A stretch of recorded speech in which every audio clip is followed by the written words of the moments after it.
वादग्रस्त प्रशिक्षणार्थी IAS पूजा खेडकरचं कुटुंब अडचणीत आलेलं आहे असं सध्या समजतंय।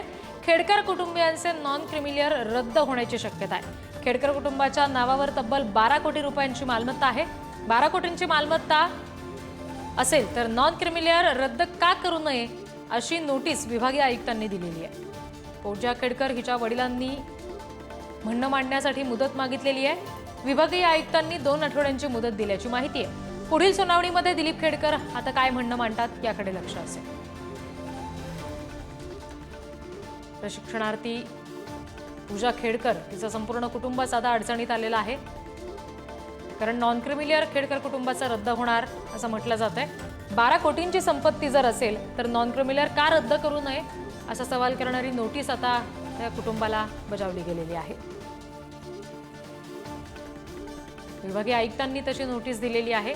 या सगळ्या प्रकरणामध्ये पूजा खेडकरच्या वडिलांनी आपलं म्हणणं मांडायला वेळ मागितलेली आहे आणि आता 2 आठवड्यांची मुदत दिली गेलेली आहे हे म्हणणं मांडण्यासाठी असं समजतंय। त्यामुळे पूजा खेडकरचे वडील दिलीप खेडकर नेमकं काय म्हणणं मांडतायत या मुदतीनंतर हे पाहावं लागेल।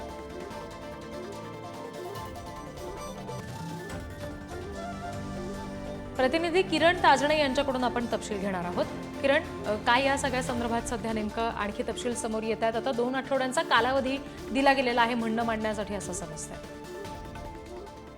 तर आपल्याला माहिती आहे की वादग्रस्त प्रशिक्षणार्थी पूजा खेडकर यांच्याबाबतच्या अनेक तक्रारी प्राप्त झाल्यानंतर त्यांची विविध अनुषंगाने चौकशी केली गेलेली होती। त्या सगळ्या दरम्यान त्यांच्या वडिलांची संपत्ती किती, त्यांच्यावर एसीबीने कारवाई केली होती, त्या सगळ्या संबंधी वेगवेगळ्या स्वरूपाच्या चर्चा समोर आलेल्या होत्या। आणि असं सर्व असताना खेडकर कुटुंबियांची तब्बल 12 कोटींची मालमत्ता असल्याचं समोर आलेलं होतं।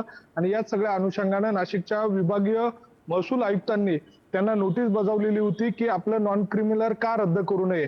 आणि याबाबतची नाशिकच्या विभागीय आयुक्त कार्यालयामध्ये सुनावणी पार पडली आणि त्या सुनावणीमध्ये खेडकर यांना जे त्यांचं म्हणणं आहे ते मांडण्यासाठीच सांगितलं गेलेलं होतं। मात्र त्यांनी त्याबाबतची मुदत मागितलेली होती आणि त्या मुदतीच्या मागणीच्या नंतर विभागीय आयुक्तांनी त्याबाबतची 2 आठवड्यांची मुदत दिलेली आहे। त्यामुळे एकूणच जर बघितलं तर खेडकर कुटुंबियांचा नॉन क्रिमिनल वादात सापडलेला आहे, ते रद्द होणार का याबाबतची आता चर्चा सुरू झालेली आहे। मात्र असं सगळं असताना पूजा खेडकर यांच्या कुटुंबियांच्या संदर्भामध्ये आणखी समोर आलेली ही एक बाब आहे आणि त्यामुळे आता खेडकर कुटुंबीय पुन्हा एकदा अडचणीत सापडण्याची शक्यता आहे।